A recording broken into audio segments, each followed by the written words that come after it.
Hola a todos de nuevo, bienvenidos a Terror Desconocido. Hoy voy a comentaros dos películas, de nuevo un 2x1 que suelo hacer algunas veces. Bueno, pues voy a comentaros las películas de Kung Fu y los 7 vampiros de oro y La bestia y la espada mágica. Dos películas que, aunque parezca que no tienen nada en común, puesto que la primera es una película de la productora Hammer y la segunda una película de fantaterror español, pues la verdad es que en temática sí que tienen bastantes elementos en común. Bueno, comenzamos con Kung Fu y los 7 vampiros de oro, película dirigida por Roy Ward Baker, que digamos que sería una película que entraría dentro de lo que es la decadencia de la Hammer. La Hammer tuvo su época de esplendor durante los años 60, pero ya llegados los 70 pues empezó a decaer. Lo primero porque no supo adaptarse a los tiempos modernos y tenía mucha competencia. El nuevo cine de terror moderno estadounidense, los giallos italianos, el fantaterror español y dentro del propio Reino Unido pues otras productoras como la Micus, que estaba pegando bastante fuerte, o la Tygon. Entonces, bueno, pues se mantuvo durante los 70, pero bueno, pues digamos que las películas ya no tenían la misma calidad que tenían en los 60 y tampoco tenían los éxitos que tenían durante los años 60.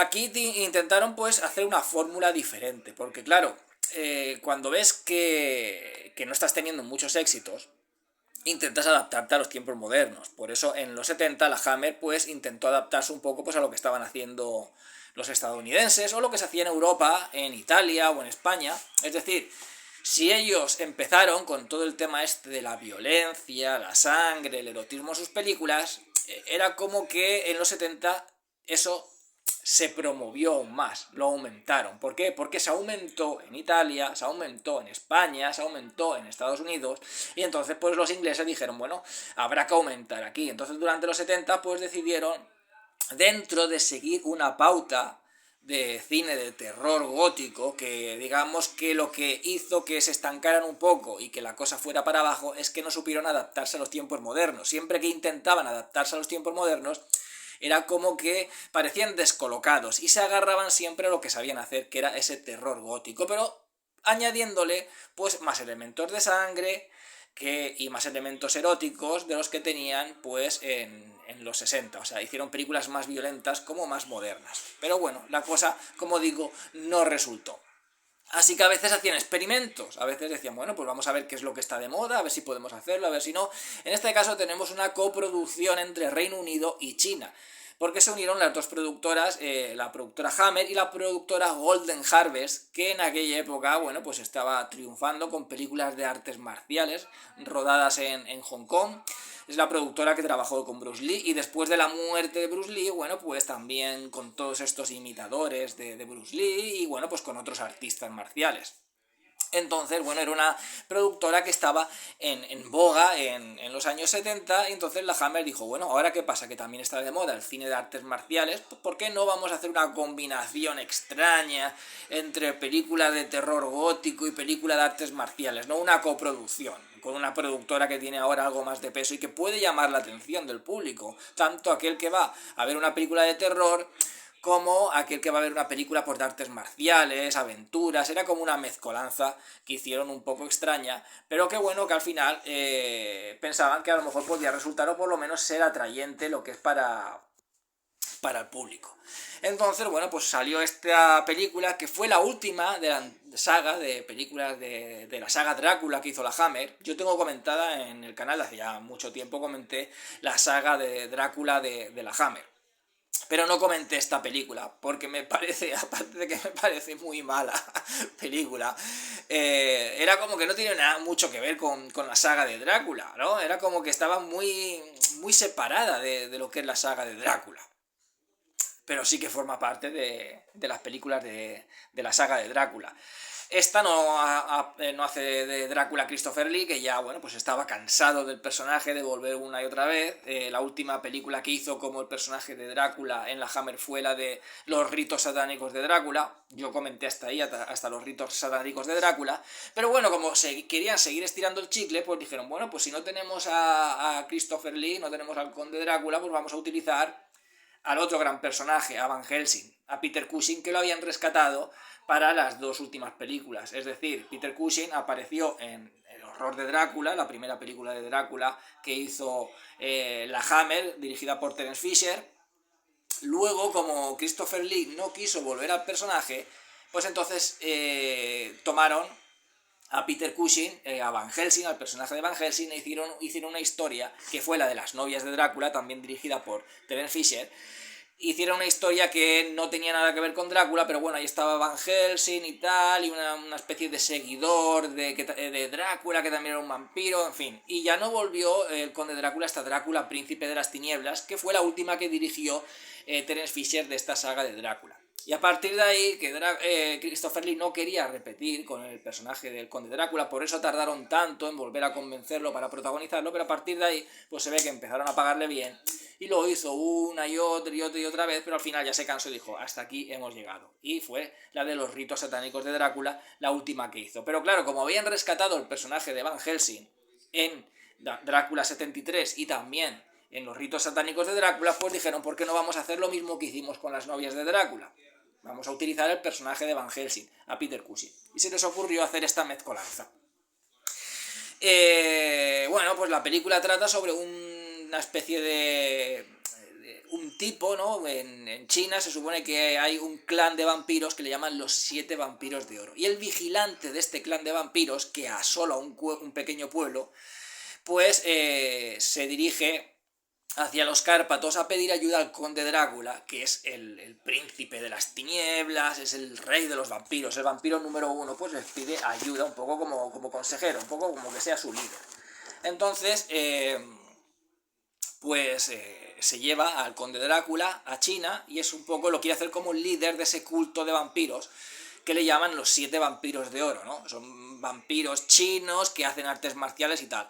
A todo eso, bueno, pues Van Helsing es pues, un experto en vampiros, hace por ahí como seminarios y da clases sobre el tema de ocultismo, de vampirismo, y entonces le piden ayuda, unas personas le piden ayuda para que ayude a su pueblo en China de que está asediado por estos 7 vampiros de oro. Le dice, como usted es el mayor experto en vampiros, usted ha combatido con el gran conde Drácula, ahora el conde Drácula está en China, en nuestro territorio, y nosotros tenemos que enfrentarnos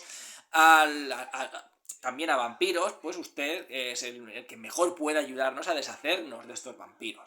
Y entonces, bueno, pues digamos que hay una familia que está ayudando a Van Helsing, por supuesto, son todos expertos en artes marciales, entonces la película digamos que es una combinación en ese terror gótico, vampírico, por ahí con Peter Cushing, que por supuesto él cumple en su papel, lo hace muy bien, de Van Helsing.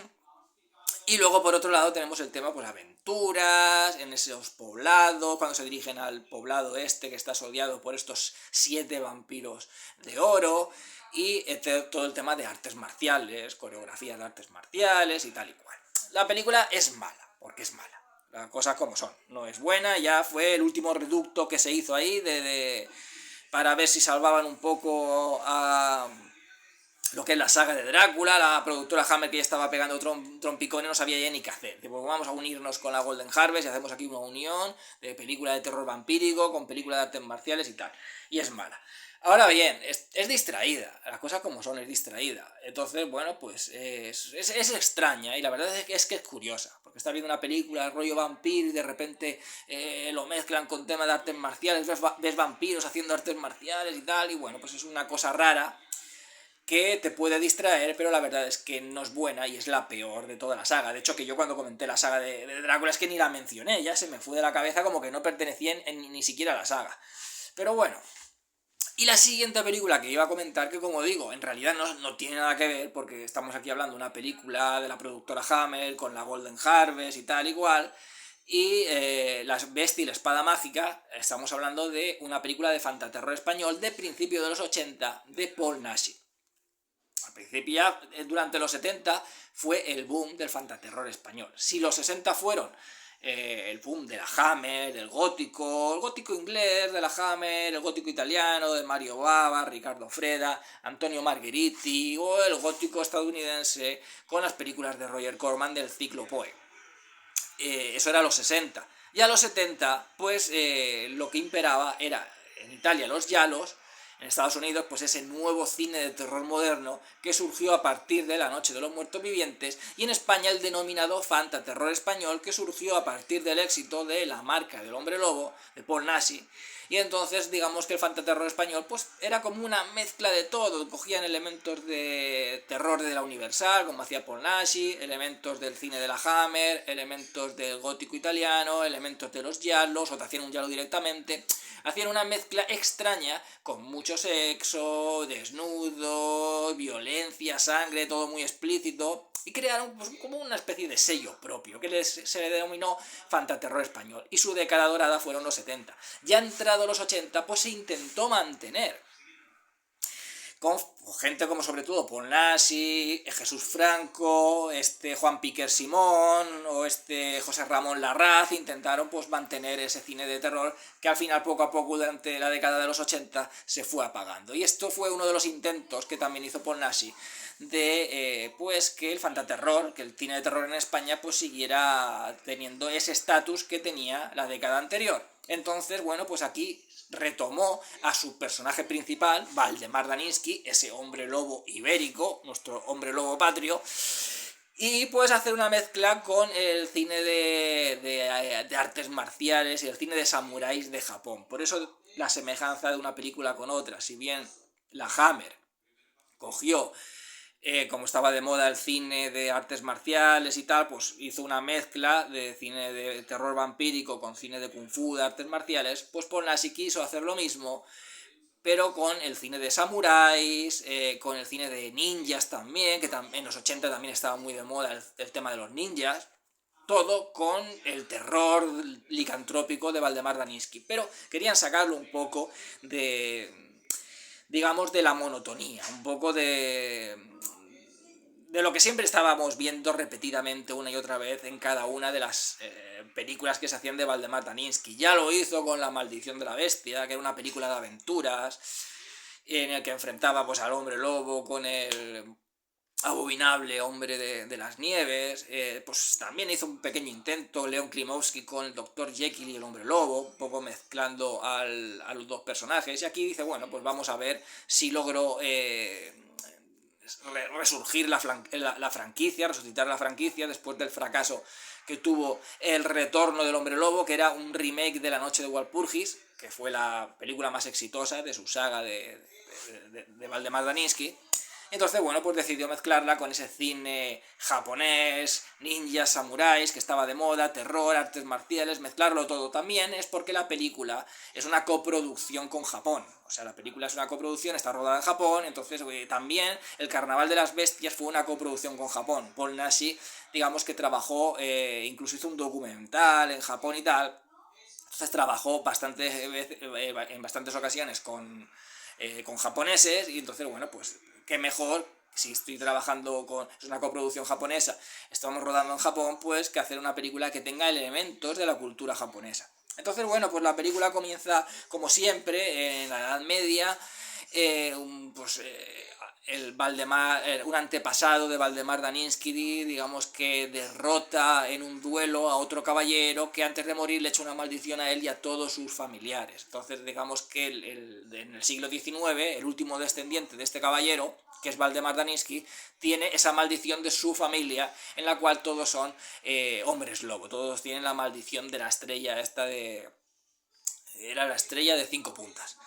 Entonces, para eliminar esa maldición, le dicen que hay una especie de sabio en Japón que puede ayudarle pues a eliminar esa maldición. Como está desesperado, ya no sabe a dónde ir, nadie puede ayudarle en Europa, pues decide irse al lejano oriente. Así que se va a Japón y allí, bueno, pues se verá enfrentado con criaturas extrañas de la mitología japonesa, con ninjas, con samuráis, también hay peleas, hay artes marciales, hay coreografías, en fin. Esta película, a diferencia de los 7 vampiros, Kung Fu y los 7 vampiros de oro, sí que me parece que tiene cierta calidad. O sea, quiero decir que es una película que la estás viendo y está muy bien, el argumento lo ves y es original, el poner es exótico, el meterte al hombre lobo, a Valdemar Daninsky en un entorno oriental, con la mitología oriental, con brujos de la mitología japonesa, Y luego el tema de las artes marciales, los samuráis, los ninjas, no queda mal, o sea, está bien la película. Lo que pasa es que se hace muy rollera, se hace muy pesada. Tiene 2 horas y le sobra mucho metraje. Para lo que cuentan, yo creo que la película hubiera estado bien con 1 hora y media, incluso menos. Le sobra más de media hora a esta película, entonces se hace pesada. Las veces que yo la he visto a mí se me ha hecho pesada. No la considero mala película, considero que está bien el intento, no está mal, no es de las mejores de la saga de Valdemar, pero no está mal.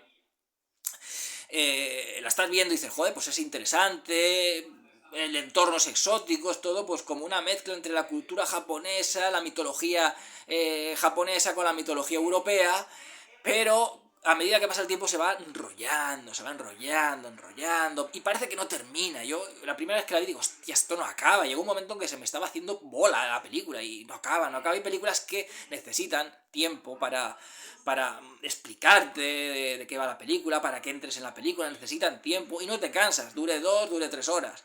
Pero esta película no podía durar tanto porque no es tan interesante ni es tan buena como para que aguantes 2 horas viendo la película. Al final viene a ser un hombre lobo que intenta curarse, que es lo de siempre. Lo único que Valdemar Daninsky, en vez de hacerlo en Europa, pues lo hace en Asia. Y ya está, y punto. Y los enemigos que tienen, en vez de ser como siempre eran, pues vampiros, vampiras, o lo que hizo el abominable hombre de las nieves en esta de la maldición del hombre de la bestia, pues aquí eran pues brujos, brujas del Japón, todo relacionado con la mitología de Japón. Y bueno, pues están los ninjas por un lado, los samuráis por el otro, en fin, todo relacionado con esa mitología. Pero aparte de eso, es más de lo mismo. Entonces, está bien el cambio, pero no puedes hacer que dure tanto. Y también, como digo, la película al final, pues sí, es que es verdad, es quitando el tema exótico, que estar, mientras la ves estar bien, pues al final la temática es la misma. El Valdemar enamorado, Valdemar que quiere que la maldición se acabe, Valdemar convirtiéndose en hombre lobo, o sea, que era más de lo mismo y estaba la fórmula muy desgastada. Por mucho que intentaron darle un aire novedoso, no lo consiguieron en parte. Queda como una rareza, es diferente a las demás, no es mala película, pero al final viene a ser más de lo mismo y demasiado alargado. Así que me parece 2 películas pues fallidas, las dos, la verdad es que sí. Pero un intento pues por salvar algo que está prácticamente insalvable. La Hammer estaba ya de capa caída, no era la misma Hammer, la de los años 70, que sacaron muy buenas películas en los años 70. O sea, películas como Frankenstein y el monstruo del infierno, Las manos del destripador, El circo de los vampiros. O sea, hay películas de los años 70 de la Hammer que son buenísimas, pero hay muchas que son bastante flojillas y pues, sobre todo a nivel comercial pues no rendían tanto como las de los años 60. Entonces era un intento también de revitalizar una franquicia que ya estaba muerta, que era la franquicia de Drácula de la Hammer. Y en cuanto a La bestia y la espada mágica, pues bueno, pues lo mismo, intentar revitalizar el fantaterror español durante los años 80, revitalizar la franquicia y darle un aire fresco a la franquicia de Valdemar Daninsky, pero sin conseguirlo. De hecho que a mí me parece mejor película y me parece más pulida El retorno del hombre lobo, que es un remake de La noche de Walpurgis, pero con más medios, y me parece que tiene algunos detalles muy interesantes, siendo más de lo mismo, pero tiene detalles muy interesantes, más que esta película que al final se queda en una mezcolanza que se te hace bola, se te hace aburrida. En fin, bueno, espero que os haya gustado el vídeo. Dentro de poco comentaré otra película, que seáis todos muy felices y hasta siempre.